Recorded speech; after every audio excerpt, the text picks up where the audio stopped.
చేస్తున్నావు? సత్యబాబు కోసమా? పోవే, మీరేంటి ఈ టైంలో? ఏంటి మంచినీళ్ళకి రావా? నేను పొద్దునే తెచ్చేసాను, మీరు వెళ్ళండి. ఓ, ఈరోజు శనివారం కాదు, సత్యబాబు వడ్డీ కోసం వచ్చే రోజు. నోరు మూసుకుని వెళ్ళండి. మా నోర్లు మూయించడం కాదు, నువ్వు నోరు తెరిచి ఆ అత్తిలోడికి నీ ప్రేమ గురించి చెప్పు. టెన్షన్ నీకు తగ్గి ఆడికి మొదలవుద్ది. అమ్మో, సత్యబాబుని చూస్తే నాకు మాట కూడా రాదు. పోని సైకిల్తో చెప్పు. ఊరుకోవే. అదిగో మాటల్లోనే వస్తున్నాడు నీ వడ్డీ కాసులోడు.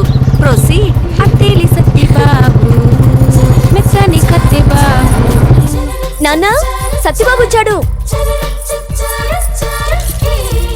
రావయ్య సత్యబాబు, కూర్చో. అమ్మాయి, ఏంటి నాన్న? నా చొక్కా సీక్రెట్ జేబులో వడ్డీ డబ్బులు ఉంటాయి, తీసుకొచ్చి సత్యబాబుకి. అలాగే. ఏంటి బాబురావు నువ్వు మరీను రాగానివ్వాలా? ఎల్లి లోపల తీసుకుంటాను కదా. నేను మీ ఇంటికి వారం వారం వచ్చేది వడ్డీ కోసం అనుకుంటున్నారు కదా? కొంప తీసి అసలు కోసమా? అమ్ముళ్ళు చేసే ఉప్మా కోసం.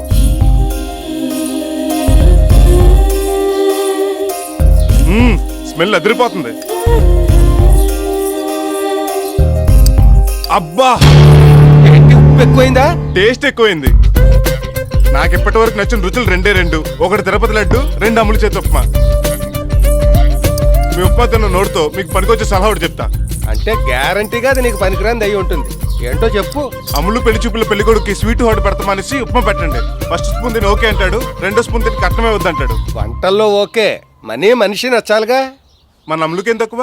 అత్తిల్లో అందాలు పోటీ పెడితే అమ్ములు మీ సత్తిలుగా ఎంపిక అవుతుంది.